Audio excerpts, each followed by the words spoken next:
Bismillahirrahmanirrahim. Assalamualaikum warahmatullahi wabarakatuh. Ila Nabi al-Karim wa sahabati al-kiram al-Fatiha. Bismillahirrahmanirrahim. Bismillahirrahmanirrahim. Alhamdulillahi rabbil alamin arrahmanir rahim maliki yawmiddin. Iyyaka na'budu wa iyyaka nasta'in. Ihdinas siratal mustaqim. Siratal ladzina an'amta 'alaihim ghairil maghdubi 'alaihim waladdallin. Innal hamdalillah nahmaduhu wa nasta'inuhu wa nastahdihi wa nastaghfiruhu wa natubu ilayhi wa natawakkalu alayhi wa na'udzu billahi min shururi anfusina wa sayyiati a'malina man yahdihillahu fala mudilla lahu wa man yudlil falan tajida lahu waliyyan murshida.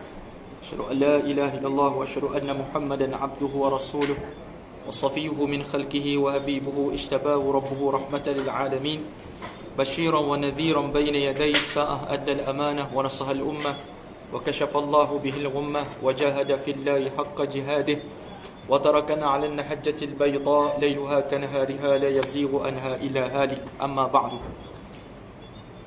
Yang saya hormati Tuan Kuasa Surau, Tuan Haji Pemohon Hajah, muslimin, muslimat, mukminin, mukminat yang dirahmati oleh Allah Subhanahu wa taala sekalian.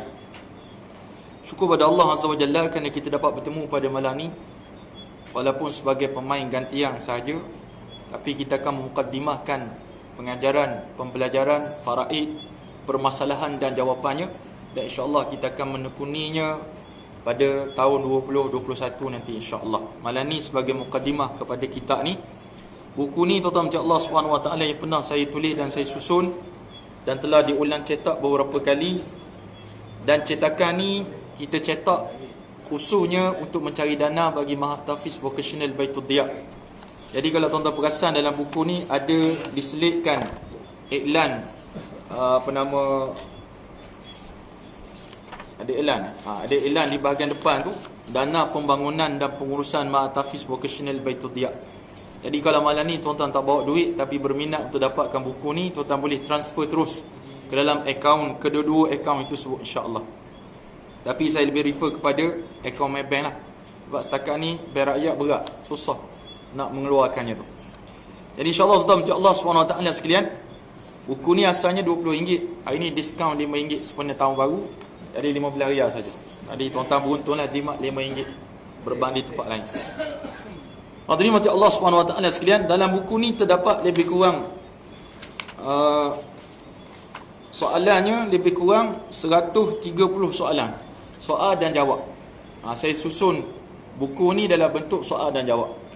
Di sana tuan-tuan Allah SWT, mungkin di kalangan kita ni ada yang perlu kepada permasalahan-permasalahan tertentu, boleh refer terus kepada soalan-soalan yang telah saya susun, dan banyak lagi sebenarnya.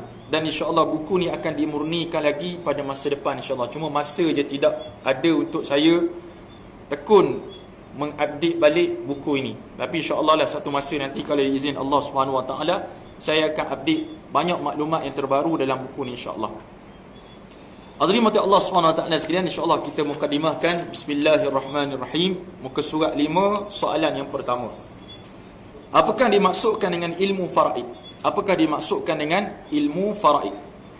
Kita dah sebut pada tuan-tuan pada pertemuan sebelum ni, mukadimah yang saya cerita kepada tuan-tuan ayat daripada surah An-Nisa, ayat 11, ayat 12, ayat 176, dan juga ayat 7 daripada surah An-Nisa. Saya ceritakan kepada tuan-tuan, mungkin ada yang faham dan ada mungkin yang buat faham, ada mungkin tak faham langsung. Bahkan dia balik pun dia menung, dia mikir lagi, apa benda ustaz tu cerita, aku dah faham sepatah arang pun. Jadi tuan-tuan, kalau malam ni konsep faraid ni kalau tak faham dia kena tanya. Kalau tak tanya, tuan-tuan akan mati dengan sebab tak faham tu, sakit hati tu, dia kita terbuku di hati dia, sebab kena serangan jantung mati Allah SWT, sebab tadi sesat. Tadi saya drive hantar barang ke Seri Iskandar, balik ada seorang makcik tu telefon saya. Mula-mula ni ditanya tentang produk. Lepas tu dia cerita pula tentang masalah dia. Suami meninggal dunia, dia ada 4 biji rumah di Kuala Lumpur. Bukan sikit lah, 4 biji. Ampang ada, di sana banyak sebut tempat-tempat yang bernilai tinggi. Saya sangka mungkin jangkaan dalam sekitar 2 juta gitulah aset dia saja. 4 biji rumah, dan ada 4 orang anak, 2 lelaki 2 perempuan, dan tinggal ada seorang isteri lah. Jadi isunya tuan-tuan Allah Subhanahu Wa Taala, bila suami dia mati, jadi isu lah. Anak-anak nak saka, lebih-lebih lagi anak sulung. Anak sulung baru kahwin, dan anak sulung tu bagi warning pada mak dia, jangan makan hak dia. Kalau tidak, dia tak redha dunia akhirat. Anak ni cemerlang di dunia, cemerlang di akhirat. Memang malang lah anak macam ni. Saya tanya kenapa dia cakap macam tu. Tak tahulah ustaz. Daripada kecil lagi memang pentingkan diri sendiri. Dia cakap anak kurang ajar lah. Saya kata khabar lah makcik, sabarlah, tak boleh sebut macam tu. Tapi tak boleh nak tahan sangat dah. Jadi asalnya dia nak bagi, sebab asalnya kalau suami, sebab harta tu harta bersama, dia membina harta tu bersama dengan suami, arwah suami dia. Daripada kecil sikit-sikit simpan harta, bisnes sikit-sikit, kemudian adalah aset 4 biji tu. Satu yang ditinggal, tinggal 3 tu makan duit sewa setiap bulan. Jadi satu masalah, bila dia kata nak bagi satu rumah tu kepada anak ni, anak yang sulung, anak sulung tak setuju. Dia kau boleh semua dia nak. Memang betul hakikat faraid, semua harta peninggalan si mati ada hak kepada semua waris. Tapi kita ada budi bicara untuk ambil yang mana-mana untuk memudahkan proses. Dalam proses lah, untuk mudahkan proses, untuk tidak orang Terengganu kata bolok. Bolok maknanya tidak banyak dalam satu geran tu, banyak nama. Tapi disebabkan pemikiran anak ni, dia tak fikir supaya memudahkan cerita, dia nak memeritkan cerita tersebut. Jadi terpaksa mak ni ambil tindakan, dia nak buat tuntutan harta sepencarian. Asalnya mak tak nak tuntut. Kalau mak tak nak tuntut, mungkin banyak lagi dapat pada anak tu. Tapi bila mak ni nak tuntut, saya sangka mungkin dia akan dapat 50% daripada harta suami dia tu, dia akan dapat 50%. Dan baki 50% baru difaraidkan, dia dapat sekali lagi. Sampai sakit hati dia ni, sampai dia nak tuntut harta sepencarian. Dia kata saya sakit hati dengan anak saya ni, kata. Sampai saya makcik nak tuntut harta sepencarian, dan kurang-kurang dia akan dapat dah bahagian dia separuh. Sebab dia membina harta tu daripada zero to hero, dapat 4 biji rumah bersama suami dia. Bukan suami dia seorang bekerja, bersama-sama. Kalau suami bekerja, mungkin dia akan dapat sekitar 20 ke 30% saja pun dapat juga. Tapi disebabkan tidak ada kerjasama daripada anak tu, anak perempuan pula tu, dan kan dia ada 2 anak lelaki, 2 anak perempuan. Ini masalah yang berlaku dalam masyarakat kita. Anak yang kita lahirkan sendiri, tapi kadang-kadang anak tidaklah. Bukan dari sudut tuntutan tu hak dia, cuma adab kita sebagai seorang anak tu kena ada adab. Tuan-tuan Allah Subhanahu Wa Taala, adab mengatasi segala-galanya. Walaupun kita hantar anak kita belajar di overseas, Thailand belajar, di Singapura ke mana tempat, UK, Ulu Kelang, Ulu Kita ke, pastikan akhlak itu kita letak nombor 1. Barulah kita rasa puas hati, walaupun anak kita bodoh ke, tak cerdik ke, tapi akhlak tu utama, itu lebih kita hargai walaupun kita dah mati. Baik. Dia orang tanya pula, ustaz, dah gitu ayah dia seksa dalam kubur sebab anak deraka macam ni. Tak ada seksa pun, tuan-tuan. Tak ada. Wala taziru waziratun wizra ukhra. Seorang tidak akan menanggung dosa orang lain. Tapi kemungkinan ayah dia dalam kubur tu dalam keadaan tidak selesa. Bukan kena seksa, tak selesa. Sebab apa? Berita tentang keluarga ni tetap akan sampai pada dia. Bukan kalau WhatsApp group, tak ada WhatsApp group kubur gurak, tak ada. Tapi melalui berita daripada sahabat-sahabat dia yang mati selepas dia.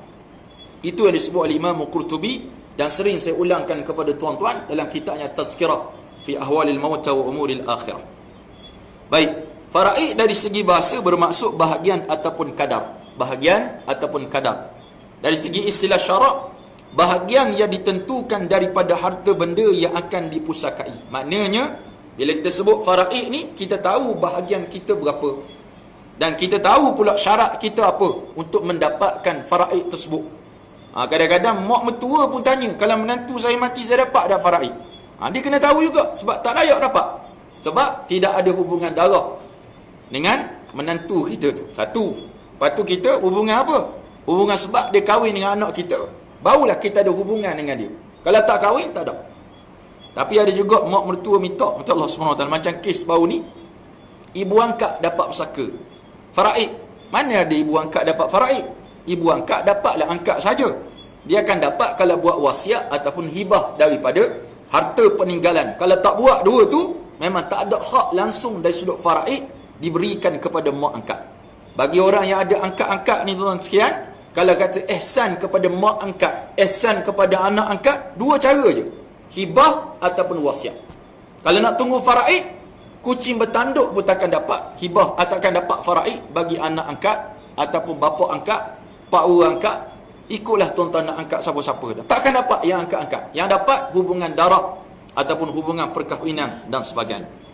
Pengarang kitab Al-Fiqh Al-Manhaji Mazhab Al-Imam Syafi'i dalam mukaddimah kitabnya pada bab faraid menerangkan dengan lebih jelas dengan menakrifkan ilmu faraid adalah seperti berikut. Yang ni pun tak penting, cumanya kita belajar ilmu, maksud dia mengetahui keadaan sebenar suatu perkara. Itu kita kata ilmu. Tengok pemain motor, dia boleh baiki motor sebab dia ada ilmu kemotoran, permotoran tu. Tengok doktor pakar bedah, kalau dia pakar bedah mata je, dia takkan bedah kita punya perut, dia takkan berani tuan sekalian. Kalau dia sakit gigi, dia akan jumpa orang pakar sakit gigi ataupun doktor gigi, dia takkan jumpa doktor sakit perut. Maka doktor sakit gigi ada ilmu kegigian itu. Maknanya ilmu ni kita tahu satu benda, itu maksudnya ilmu. Baik. Sementara faraid bermaksud daripada kalimah jamak bagi kalimah, kata jamak bagi kalimah faridah yang bermaksud sesuatu yang diwajibkan atau sesuatu yang ditetapkan. Faraid. Jangan main-main dengan faraid. Sebab ramai orang nak lari daripada faraid. Dia kata aku tak minat faraid. Macam berat sebelah je faraid. Macam aku tak puas hati je kalau aku mati buat faraid. Tengkorak kering kamu. Baiklah. Ini kerana dalam faraid terdapat pembahagian-pembahagian yang ditetapkan oleh syarak. Bukan saya tetap, bukan para ulama tetap. Allahu Jalla fil Ula, Rasulullah sallallahu alaihi wasallam yang meletakkan ataupun masadir tasyri' kita Al-Quran, As-Sunnah, Ijma' Al-Ulama. Bukan orang biasa-biasa yang tetapkan Allahu Jalla fil Ula. Tapi ramai orang rasa tak puas hati dengan faraid. Rasa tak puas hati, tak tenang dia kata kalau ikut faraid. Baik. Boleh disimpulkan bahawa ilmu faraid ialah himpunan kaedah-kaedah. Kita belajar nanti, kalau sempat habislah, sama ada saya panjang umur, tuan-tuan pun panjang umur, ataupun saya pendek umur, tuan-tuan panjang umur, tak jumpa jugalah. Mungkin carilah tuan-tuan guru, ustaz-ustaz yang lain yang boleh mengajar kitab ni. Baik. Himpunan kaedah-kaedah dan hukum yang disyariatkan oleh Allah Subhanahu wa taala dan telah diterangkan kepada kita hukum dan pelaksanaannya oleh Rasulullah sallallahu alaihi wasallam. Faraid Allah tetap. Siapa yang terang? Rasulullah sallallahu alaihi wasallam, nabi yang menerangkan kepada para sahabat terang kepada para tabi'in terang pada tabi' tabi'in terang pada tabi' tabi'in, sampalah kepada kita sekarang. Itu tentang ilmu faraid ni. Kita akan belajar 1/2. Kenapa 1/2? Kenapa tak 1/4? Kenapa 2/3? Kenapa dia dihalang? Kenapa tu? Itu dalam sudut pembelajaran faraid. Itu sebab orang belajar faraid ni, dia tak minat nak menekuninya. Dia minat nak tahu kes dia je. Dah selesai kes dia, dia pergi makan kedai depan tu. Dah, patut belajar dah. Minum kopi jantan segala. Dia tak belajar dah. Sebab dia kata kes aku selesai dah. Dia tak sedar lagi lepas dia mati, anak-anak dia pula tak selesai juga. Mari wakil seorang mengaji. Dia tahu kes dia pun lari litang bukang. Sebab saya pengalaman, saya mengajar di masjid Jalan Dairi, kuliah percuma setiap hari Selasa. Dewan mula-mula penuh dengan orang. Rupanya orang ada masalah belaka. Bila selesai masalah, tinggal separuh minggu kedua. Minggu ketiga, daripada separuh, tinggal separuh lagi. Sebelum saya masuk pencetus ummah, tinggal 4 orang murid saya. Kecewa sungguh. Saya letak jawatan mengajar. Tak mengajar. Itu dewan, dia buat dewan kat bawah. Faham tak? Tak minatnya orang kepada ilmu faraid kecuali dia ada masalah saja. Bukan kata kat tuan-tuan, kata kat orang lain. Kata orang lain. Nyatakan dalil pensyariatan faraid. Soalan kedua. Mana tinggal 128 lagi soalan untuk kita belajar. Ini soalan kedua. Nyatakan dalil pensyariatan faraid. Lepas ni tuan-tuan kalau ada kuliah saya, tuan-tuan bawa lah qalam, bawa pen untuk catat. Catat apa masalah ataupun apa benda untuk catatan yang mungkin tak ada dalam buku ni. Dalil pensyariatan faraid ialah melalui Al-Quran, hadis dan ijma' al-ulama. Dalam kajian tesis saya, dalam kajian sarjana saya mendapati kata ulama dalam dalil faraid ini terbagi pada 2. Yang pertama dalil umumi, yang kedua dalil khususi, ijmal dan tafsili. Ijmal maknanya umum, tafsil maknanya yang yang teliti. Baik, yang pertama ayat yang kita nak baca pada malam ni surah An-Nisa, ini dalil umum. Dalil umum tentang faraid atau disebut sebagai dalil ijmali. Auzubillahi minasyaitanir rajim. Lirrijali nasibun mimma tarakal walidani wal aqrabun. Bagi lelaki. Lelaki sini tak kira kecil, besar, tua, muda, miskin, kaya, OKU ke, gila ke, isak dadah ke, HIV/AIDS ke, sajak ke, tak kira siapa, asalkan dia lelaki, maka kata Allah Subhanahu wa taala, nasibun, dia ada bahagian. Bahagian apa? Mimma, daripada apa yang tarakal walidani, yang ditinggalkan oleh mak bapak dia, wal aqrabun, dan kaum kerabat. Siapa dia kaum kerabat? Adik-beradik kita, anak kita, mungkin cucu kita mati, mungkin isteri kita mati, suami kita mati, maka itu maksudnya. Maka kata Allah Subhanahu wa taala, lirrijal, bagi lelaki. Kenapa Allah sebut macam ni, tuan-tuan dan Allah? Sebab zaman jahiliah, budak-budak lelaki tak dapat pusaka. Bukan setakat perempuan, budak-budak lelaki tak dapat pusaka. Tapi sedangkan bila datangnya Islam, janin dalam perut pun dapat hak pusaka dia. Jangan main-main. Tu sebab kadang-kadang kalau berlaku kematian, yang tinggal tu anak-anak kecil je. Jangan siapa-siapa berani buat keputusan untuk anak itu. Kalau tidak, mungkin kena tanggung. Boleh nak buat keputusan. Maksud saya keputusan macam mana? Kadang-kadang kita nak jual sesuatu benda yang milik ada hak anak-anak kecil, anak yatim ni. Tapi kita sembrono yang kita jual juga benda tersebut, kita kata tak apa, aku tanggung besar dia nanti, kalau dia dakwa, aku boleh jadi dhamin, penjamin dia. Tapi kalau rasa tak sanggup nak jadi dhamin, penjamin, jangan buat apa-apa yang menyebabkan kita termakan harta anak yatim. Tu sebab nak buat tahlil contohnya. Nak buat tahlil, pakai duit siapa? Tanya, duit siapa ni? Duit si mati. Dia wasiat suruh buat tahlil, makan rusa tiap-tiap malam. Tak apa. Sebab wasiat dia. Kena tengok pula, duit tinggal ada berapa? 1,000. Tak boleh wasiat. Rusa berapa ekor? 2-3 ribu seekor. So rusa pun mahal, tuan-tuan macam Allah Subhanahu wa taala sekalian, tak boleh ikut. Apatah lagi kita orang masjid pergi buat tahlil, tanya dulu. Bukanlah maksud tanya tu wajib, tapi sekadar nak tahu, kok kita termakan harta anak yatim yang dia tak tahu, tiba-tiba opah dia buat tahlil, guna duit arwah ayah dia.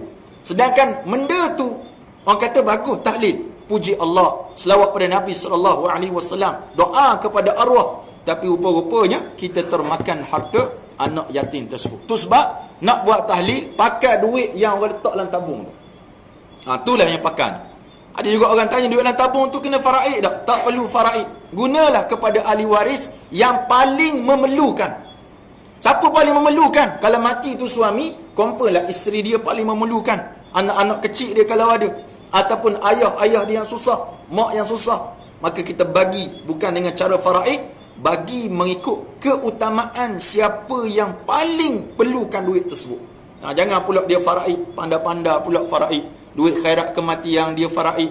Ustaz tu kata kena faraid, ni harta pusaka dia. Tak ada, tuan-tuan. Harta pusaka, apa saja yang kita kerjakan, yang kita dapat dalam tempoh kita hidup ini sampai kita mati, itulah harta pusaka kita. Ni baju kita pusaka, baju dalam pusaka, suara dalam pusaka, jam pusaka, ni bau pusaka.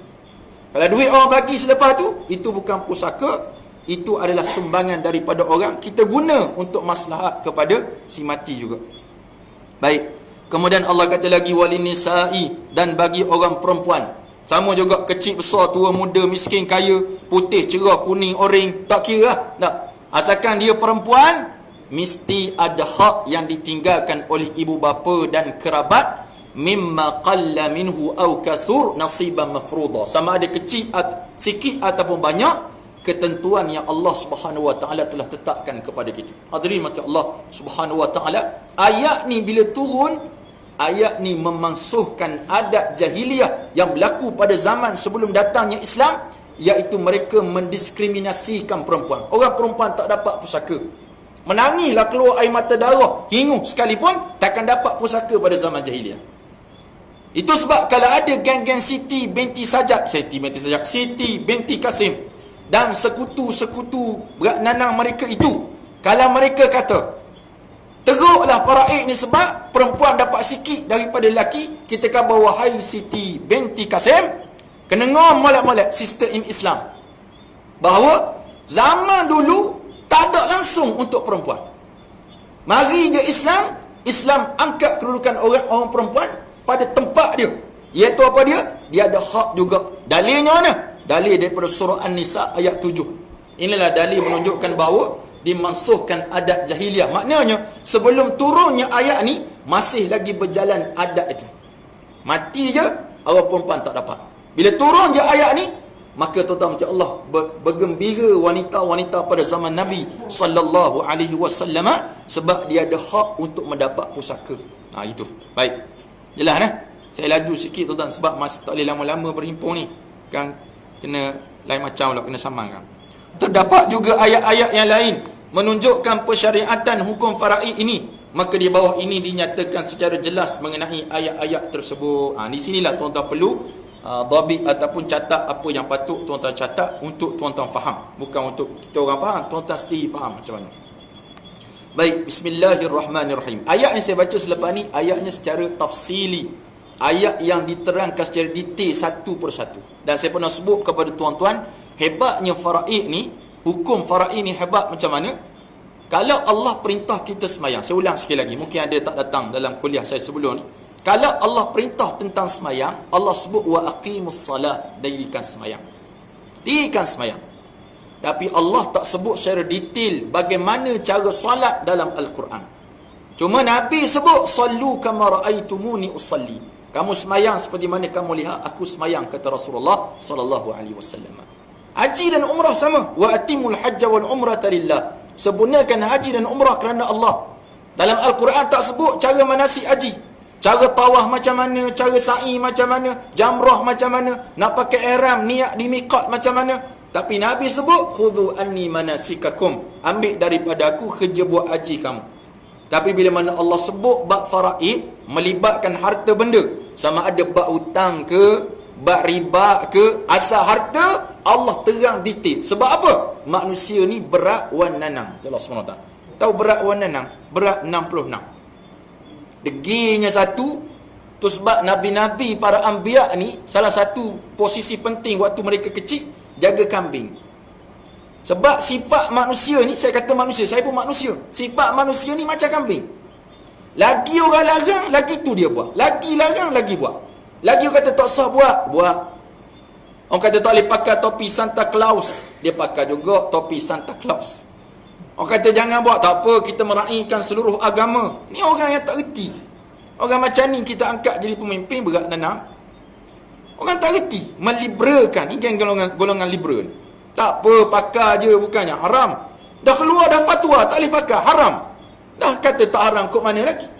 Sifat betul, sifat manusia ni degil.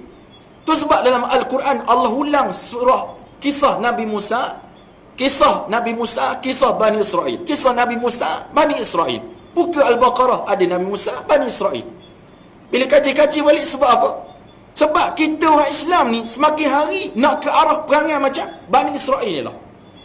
Bila Bani Israel sami'na wa asayna, patutnya kita orang Islam sami'na wa ata'na, kami dengar, kami taat.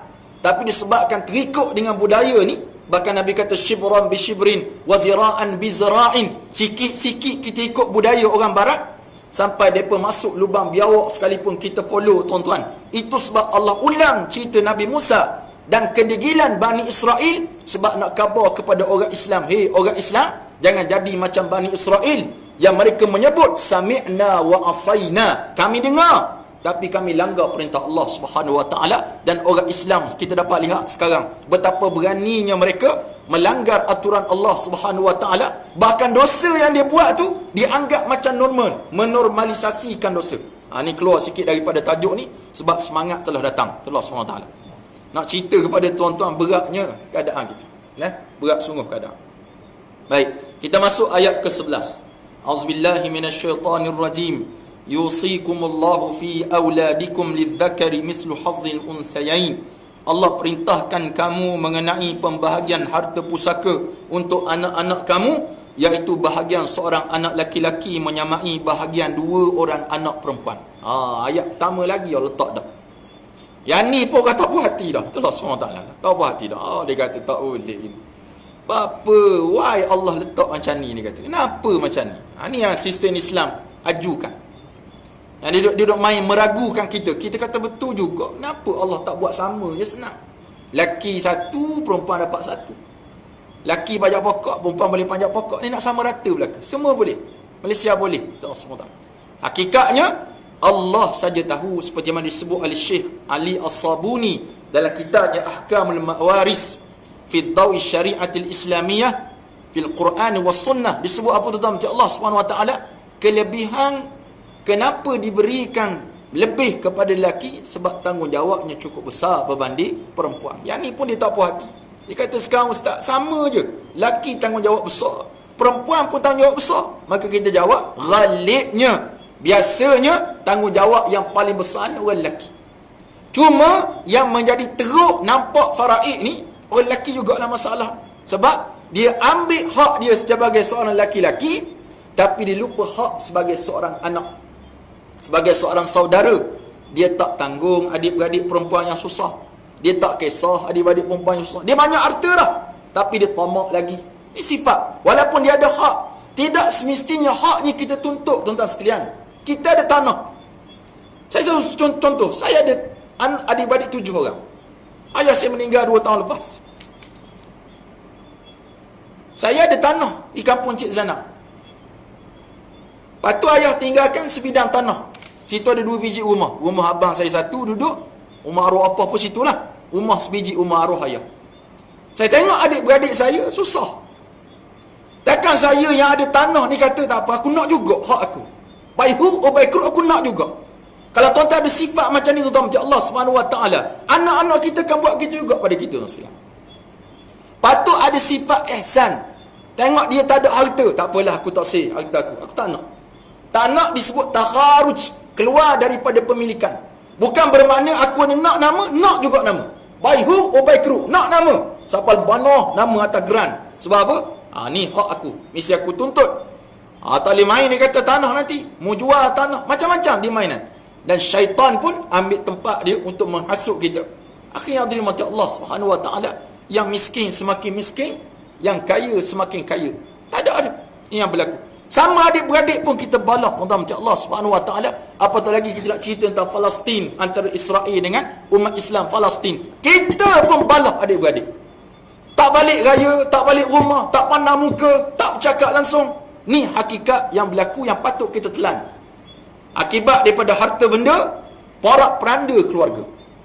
Itu sebab tidak ada rasa jatuhnya maruah kalau kita merendahkan diri untuk membuat satu perkara agar dapat membaiki balik keluarga kita yang rosak ni. Asbabnya daripada harta benda yang tak ada bawa dalam kubur pun, tuan-tuan, macam Allah Subhanahu Wa Taala sekalian. Baik. Habis ya, satu. Kemudian Allah cerita lagi. Habis dapat ayat tu mukadimah, Allah kata laki dapat 2 bahagian, perempuan dapat 1. Sebab tanggungjawab laki besar, dan wahai lelaki jangan lupa tanggungjawab kamu. Dapat banyak, tanggungjawab pun banyak. Walaupun kita kaya, tengok kakak susah, bantu. Tengok adik perempuan susah, bantu. Walaupun dia dah kahwin, walaupun tu tanggungjawab suami dia, tapi kita sebagai abang ataupun adik laki-laki, hak kita sebagai wali kepada dia kena bantu, tuan-tuan, macam Allah SWT. Fa in kunna nisaan fawqa isnatain. Kita masuk kepada anak-anak perempuan, dan termasuk juga sini cucu perempuan, cicit perempuan, dan ke bawah. Dan tetapi jika anak-anak perempuan itu lebih dari 2, maknanya 2 orang, 2, 3, 4, kita meninggal dunia, kita ada anak perempuan 2 orang. Dan tidak ada kat sini syarat dia, mesti tidak ada adik-beradik lelaki. Anak kita tak ada anak lelaki-lelaki. Kita ada anak perempuan semua. Kalau mereka lebih daripada 2, 3 dan ke atas, falahunna sulutha ma tarak, maka mereka akan dapat 2/3 daripada apa yang kamu tinggalkan. 2/3 dapatkan dia. Jelas? Maka termasuk yang disebut tadi, termasuk cucu. Cuma syarat cucu, mesti dia ni anak kepada anak laki-laki saja. Kalau cicit, mesti anak kepada cucu lelaki daripada anak laki-laki, mesti laki-laki. Kalau ciut, sama lah. Takkan cerita siapa semua, letih tuan-tuan macam Allah. Fikir sendirilah. Maksudnya lelaki saja. Itulah tuan-tuan macam Allah Subhanahu wa taala sekalian disebut sebagai cucu. Wa in kanat wahidatan, tapi jika sekiranya anak perempuan tu seorang saja, tunggal, anak tunggal, tak ada anak lain, falahan nis, maka dia akan dapat separuh daripada harta kita. Yang inilah orang kata, ustaz, saya risau ustaz, saya dah lah anak seorang perempuan pula tu, dak nikah pula tu, saya pun tarik nafas. Ingat nak pilih kita lah, nak. Bukan gitu saya nak tanya ustaz, separuh lagi tu macam mana ustaz? Separuh lagi tu, kita akan tanya, separuh lagi tu adik-beradik ada tak? Ada. Saya kalau boleh tak nak adik-beradik saya dapat ustaz. Kalau dapat lah, habis harta saya. Oh, dia fikir gitu. Sedangkan Allah sebut daripada ayat belakang sekali ni, surah An-Nisa 176, surah An-Nisa ayat 12, tentang adik-beradik. Cuma kalau tuan-tuan nak buat satu pembagian harta semata-mata nak lari daripada hukum Allah Subhanahu wa taala, helah dia, aku tak nak bagi, tak puas hati kalau dapat kat dia, niat kita tak betul, walaupun hibah itu betul, niat tak betul lah. Maka kita jawablah dengan cara lebih murni. Kita kata, saya nak bagi kat dia, saya nak tengok dia dapat harta saya depan mata saya, hibah terus bagi mata Allah SWT. Tapi kalau semata-mata nak lari daripada adik-beradik, daripada dapat, satu masalah yang besar. Apa terjadi? Sebab apa Allah kata nanti? Kita akan baca ayat. Aba'ukum wa abna'ukum la tadruna ayyuhum aqrabu lakum naf'a. Nanti. Macam saya dengar baru ni, saya bersama mufti wilayah, sekarang ni Menteri Agama. Orang tanya pada dia, ada seorang ibu tu wasiat tak nak bagi ke anak dia sebab anak dia derhaka. Adakah sah wasiat tersebut? Maka jawapannya tak sah. Wasiat tak sah. Kena bagi juga sebab itu hak dia. Maka kata pengacara, dah dia derhaka. Maka kata Sahibus Samahah, kemungkinan lepas dia dapat harta tersebut, dia menghargai harta tersebut dan dia bertukar menjadi orang baik, bertaubat kepada Allah Subhanahu wa taala. Mana tahu? Kita tak tahu masa depan. Kita tak tahu masa depan macam Allah Subhanahu wa taala. Mungkin anak kita yang kita sayang, yang kita percaya, satu sen pun tak guna waktu kita mati nanti. Doa pun tak pernah. Rabbighfirli wa li walidayya warhamhuma kama rabbayani saghira. Tak pernah. Mungkinlah tuan-tuan macam Allah. Tu kena fikir balik nanti. Baik. Wali abawai. Habis dah tentang anak-anak. Anak-anak habis. Wali abawai, dan bagi mak bapak. Likulli wahidin minhuma sudus. Setiap seorang daripada ibu dan ayah tersebut akan mendapat 1/6 mimma taraka, daripada apa yang ditinggalkan oleh anaknya yang mati. In kana lahu walad, kalau anak tersebut ada zuriat. Maka ibu ayah sekalian, kalau anak kita mati dulu, kita tak harap anak kita mati dulu tuan-tuan macam Allah Subhanahu wa taala. Tak ada seorang pun mak ayah di dunia ni mengharapkan anak dia mati. 2-3 tahun lepas virus seekor rusa, dia seberang sungai, anak dia seberang dulu. Mari buaya kejar kat belakang. Mak ni sanggup rintang buaya tu biar buaya kekeh makan dia, biar anak lepas. Itu rusa. Kita bukan rusa, kita manusia. Kita nak kalau boleh anak kita hidup panjang, lebih panjang pada kita, tak apa. Tapi anak kak harap kita mati cepat. Betul Allah SWT. Sakit gigi je doa tu, ya Allah, kalau hidup baik untuk ayah saya, hidupkanlah. Kalau mati baru sakit gigi bah. Oh, sakit gigi, bukan sakit jantung ke, bypass ke, tak, go out, go in ke, tak, sakit gigi, doa lah. Bukan anak di Tambun ni, anak di Las Vegas, macam Allah SWT. Anak yang suka buat kita sakit hati tu, maksudnya anak nak suruh kita mati cepat. Itulah dia punya mafhum mukhalafah. Cakapnya kasar, cakapnya kurang ajar, tak hormat pada kita. Itu anak yang sentiasa mengharapkan kita mati awal. Kita lihat tu macam Allah, saya ingat waktu saya kecil, arwah mak saya ni garang lebih pada singa lagi. Tu tashbih tu, perumpamaan. Garang lebih pada singa.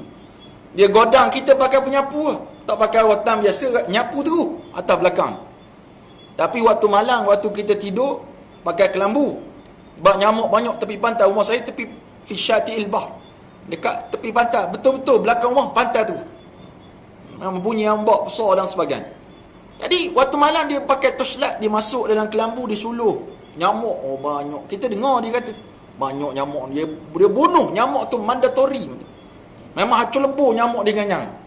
Menggigit anakku. Bahkan kalau ada yang tengah isap kita ni, dia ambil tangan slow letak. Dia tak ada kepala gitu. Tak ada.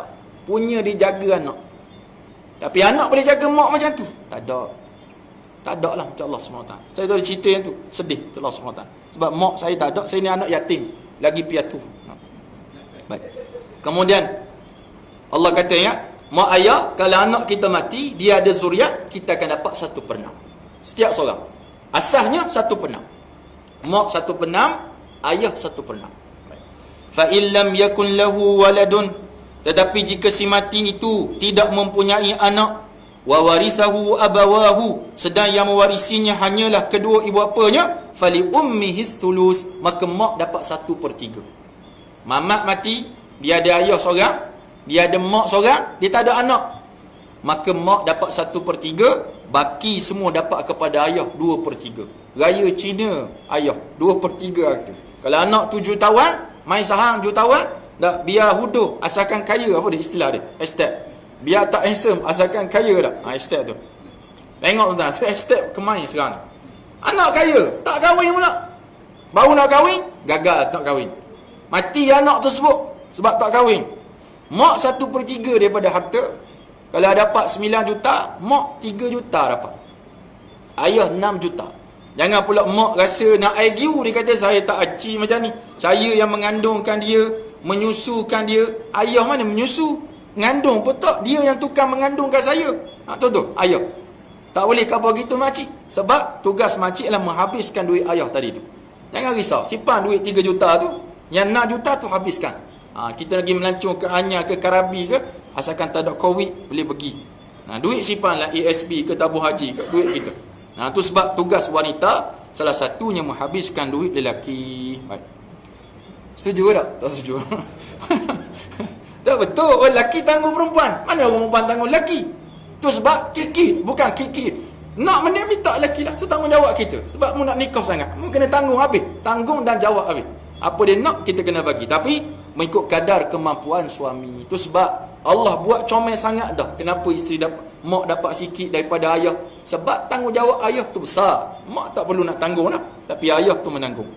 Fa in kana lahu ikhwatun, tapi syarat bagi ibu-ibu satu lagi Allah tambah. Tadi syarat pertama, kalau ada anak, ibu 1/6. Kalau tak ada anak, ibu 1/3.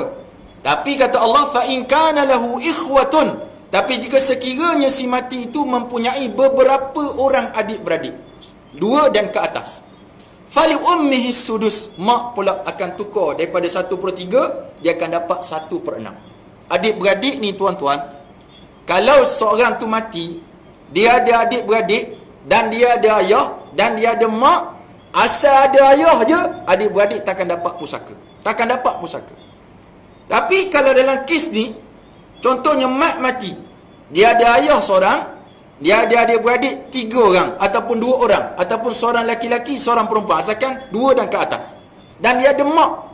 Walaupun adik-beradik ni tak dapat pusaka sebab ada ayah, dia telah bagi efek kepada mak tadi, daripada 1/3 dapat 1/6. Walaupun dia tak dapat. Ni namanya hijab nuqsan, hijab pengurangan, dinding pengurangan. Faham tak? Jangan kita bunuh pula dia, langsung tak dapat harta. Maksudnya dapat sikit lah mak, ayah dapat banyak. Jangan risau, makcik sebut dah tadi, habiskan duit ayah tadi. Min ba'di wasiyati yusi biha audain. Jelas kan? Ayah-ayah, ibu sekalian, jelas? Ada nak tanya tak? Ada nak tanya ke? Ya. Saya ulang balik yang saya cakap tadi tentang misal yang bagi makcik tu kan. Sekarang makcik, bila suami dia mati, dia dah ada experience yang pertama dengan anak lelaki kan. Sedangkan pembahagian kedua ni dalam Islam, dia tiga isu, satu firabit, satu wasiat dan satu hibah. Jadi kalaulah saya kata, apa yang saya katakan itu, mak tu menang. Mak tu menang, dia dapat 50% daripada harta tu sebagai harta pencarian dia. Jadi dia dah ada pengalaman dengan anak lelaki yang pertama. Dia menggunakan kaedah yang kedua, iaitu kaedah hibah dan kaedah wasiat, untuk tidak bagi peluang kepada anak lelaki mengutamakan kali kepada adik-adik perempuan dia. Itu sebab. Yang kedua misalnya, kalau saya ada 4 orang anak perempuan, ada anak lelaki, tapi saya ada seorang adik lelaki yang 60 tahun ni tak pernah berhubung dengan keluarga saya. Misalnya kan. Jadi lebih lagi saya ambil kesempatan ini untuk menghibahkan sebahagian besar daripada harta yang ada pada saya ini untuk anak perempuan, supaya dewan bila saya mati tidak ada kaitan dengan adik saya lelaki yang tak pernah bagi pertumpuan kepada keluarga. Dan mengapa pula masalah kita menggunakan instrumen wasiat dan instrumen hibah ni satu benda yang berdosa. Itu. Baik. Yang pertama tadi, yang IQ tu anak perempuan, bukan anak lelaki-lelaki, anak perempuan, anak sulung dia, anak perempuan. Baik. Kalau lah makcik tu dapat 50%, 50% tu hak dia. Jadi kalau dia sebelum dia meninggal dunia, dia nak buat hibah ataupun nak buat wasiat. Cuma wasiat kepada ahli waris ni mesti mendapat persetujuan semua waris. Baru boleh buat. Yang boleh buat paling tepat sekali hibah. Mungkin dia buat hibah, dia tak bagi kepada anak perempuan. Namun kita masih terikat dengan hukum. Hibah dengan tidak adil, hukumnya makruh. Hibah tak adil, makruh. Tapi kalau hibah yang menyebabkan lagi besar perbalahan, hukumnya haram. Tapi hibah tu tak sah. Hukum haram, hibah sah. Faham tak ni? Contoh semayang Jumaat, orang jual cendol depan. Hukum jual beli tu haram. Hukum jual beli haram. Hukum dia jual beli haram. Tapi tuan-tuan, macam Allah Subhanahu Wa Taala, macam perbuatan tersebut haram, hukum jual beli itu sah. Hukum tu haram. Tapi jual beli itu sah. Baik. Dari sudut hibah, kalau kita nak bagi atas niat untuk mengelakkan daripada waris tu dapat, atas niat mengelakkan. Di sinilah tuan-tuan, macam Allah Subhanahu Wa Taala wujudnya satu keraguan yang besar. Apa maksud keraguan sini tuan-tuan, macam Allah Subhanahu Wa Taala? Bila kita kata hujah dengan mengatakan bahawa adik-beradik tu tak guna ke, dia tak ada manfaat kepada kami dan sebagainya, kita telah menafikan satu tuan-tuan, macam Allah Subhanahu Wa Taala hak dia. Tapi kalau sekadar kita kata nak bagi hibah ni supaya dapat kepada anak saya ataupun dapat kepada anak siapa-siapa lah, dapat terus masa saya hidup ni dia akan dapat, ataupun kita buat hibah bersyarat dan sebagainya, tak jadi masalah. Sah hukum hibah tersebut. Tak ada siapa pun kata berdosa. Cuma tuan-tuan, macam Allah Subhanahu Wa Taala, isu sikit yang saya sebut tadi, abaukum wa abnaukum la tadruna ayyuhum aqrabu lakum naf'a, sini syahid dia. Yang mana Allah kata abaukum, mak bapak kamu, anak-anak kamu, kamu tak tahu siapa yang paling manfaat kepada kamu. Bila? Lepas kamu mati nanti. Faridatan minallah, ketentuan daripada Allah. Ketentuan daripada Allah. Itu sebab tuan-tuan, macam Allah, kalau orang tanya saya bab hibah, saya cukup takut nak jawab. Walaupun orang yang jual hibah tu seronok menjawab sebab dia dapat jual produk dia. Bahkan kadang-kadang melampau dia punya iklan tu melampau. Nak selamatkan keluarga anda daripada berantakan, buat hibah. Itu satu masalah. Instrumen pengurusan pusaka tuan-tuan, macam Allah SWT, bila sebut pusaka ni apa yang kita tinggalkan. Maka yang terbaik tuan-tuan, macam Allah SWT, faraid tu paling baik sekali. Tak ada siapa boleh menafikan faraid paling baik. Selepas kematian, faraid paling baik. Semasa kita hidup, dua instrumen yang paling baik. Satu instrumen, iaitu hibah. Itu terbaik. Sebab kita tak mati lagi, orang tak panggil harta pusaka. Harta pusaka ni harta lepas kita mati. Kalau kita hidup, orang tak panggil harta pusaka. Itu harta saya punya. Kalau harta pusaka, harta yang saya dah mati. Kalau saya cakap, teman-teman, kita dah zombie dah waktu tu. Harta pusaka ni harta selepas kita mati. Semasa kita hidup, tersebut harta kita. Jadi bila kita masa sebut harta kita nak bagi kat siapa, itu kita punya pasal. Tak ada masalah. Cuma tuan-tuan, macam Allah Subhanahu Wa Taala sekalian, yang saya paling takut sekali lah, bila mana ada orang yang buat sesuatu hibah. Hibah dibuat tuan-tuan, macam Allah Subhanahu Wa Taala, di samping itu dia akan mendatangkan satu fitnah. Fitnah ni ujian. Bukan fitnah dia kedekut ke apa, ujian yang lebih besar. Sesuatu selepas kita meninggal dunia, yang kita tak pasti apa yang akan terjadi. Satu. Jadi dalam bab wasiat, nombor satu saya pesan, kalau siapa buat wasiat kepada ahli waris, beringat. Sebab wasiat kepada ahli waris, masa kita buat, dia boleh setuju. Sebab kita masih hidup, harta tu masih milik kita. Dan surat, walaupun kita dah buat, ada chalk stamp sekalipun, semasa kita hidup, satu sen pun tak guna surat tersebut. Sebab kita masih hidup. Kita boleh koyak dan kita boleh jual harta tersebut sebab masih lagi milik kita. Tapi bila kita dah meninggal dunia, kertas tersebut tuan-tuan, macam Allah Subhanahu Wa Taala, kalau kita buat wasiat kepada ahli waris, saya beri kepada anak saya saja harta tersebut. Kalau saya mati, harta tu dapat bagian-bagian pada waris saya. Maka waktu tu tuan-tuan, macam Allah Subhanahu Wa Taala, warisnya lain yang tak puas hati, dia boleh bangkang wasiat tersebut dan boleh jadi tergugur wasiat tadi. Boleh gugur. Kecualilah wasiat tu dibuat kepada bukan waris kita, anak angkat. Sesiapa saja yang bukan waris, waktu tu dia wajib dapat dengan kadar maksimum 1/3 daripada harta yang kita tinggalkan. Itu satu hal. Jadi hadirin mati Allah Subhanahu Wa Taala, kalau makcik tadi dia rasa, dia tengok anak perempuan dia tu memang tak guna, siapa ke sudah tak guna perangai dia nak bagi kepada anak-anak dia saja, sah hibah tersebut. Cuma dia kait dengan hukum fiqh. Kita dua benda lah, halal, haram, makruh, wajib, sunat dan sebagainya. Tapi lah isu tu, kalau makcik tu bagi yang menyebabkan anak masih berantakan, terutama Allah Subhanahu Wa Taala, dia mungkin tak bersalah.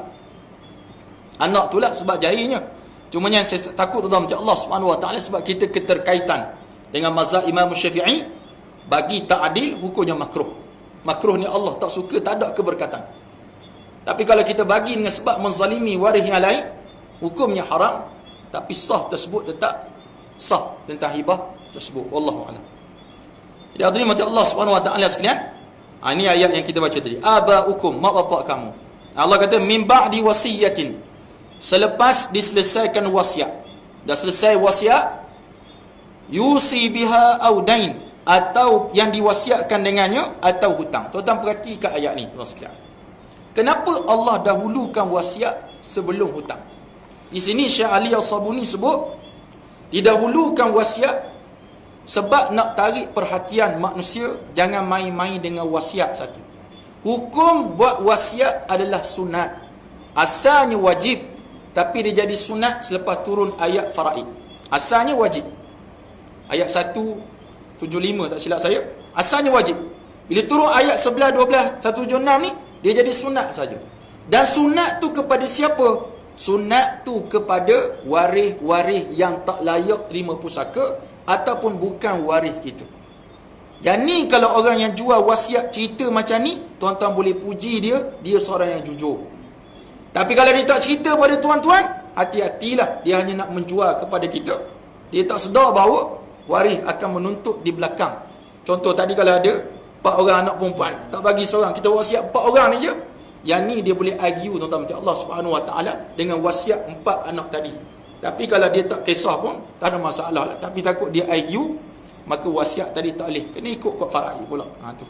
Kena, itu semua isu yang akan berlanjutan. Jadi kita dalam kubur pun tak selesa dengar cerita tersebut yang terjadi.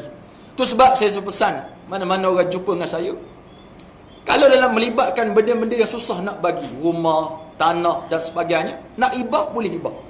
Hibahlah. Senang. Sebab tak payah nak masuk nama banyak, nak memudahkan.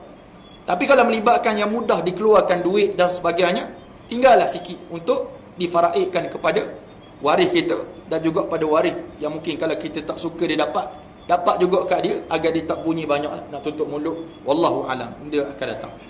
Baik, aba'ukum, mak bapak kamu, wa abna'ukum, dan anak-anak kamu, la tadruna, kamu tidak tahu, ayyuhum aqrabu lakum naf'a, siapakah yang lebih dekat serta banyak manfaatnya kepada kamu, faridatan minallah, ketentuan daripada Allah Subhanahu Wa Taala. Ni tuan-tuan sekalian, itu sebab saya sebut faraid nombor 1.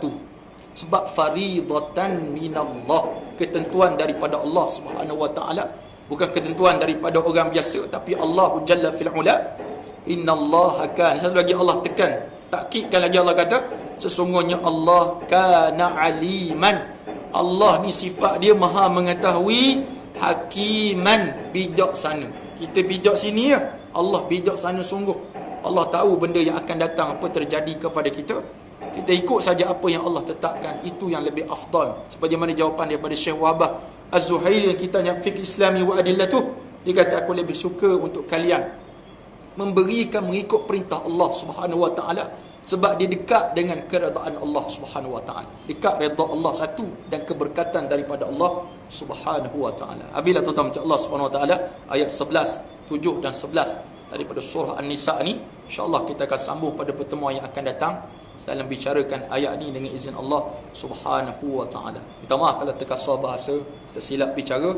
Wabillahi taufiq. Assalamualaikum warahmatullahi wabarakatuh.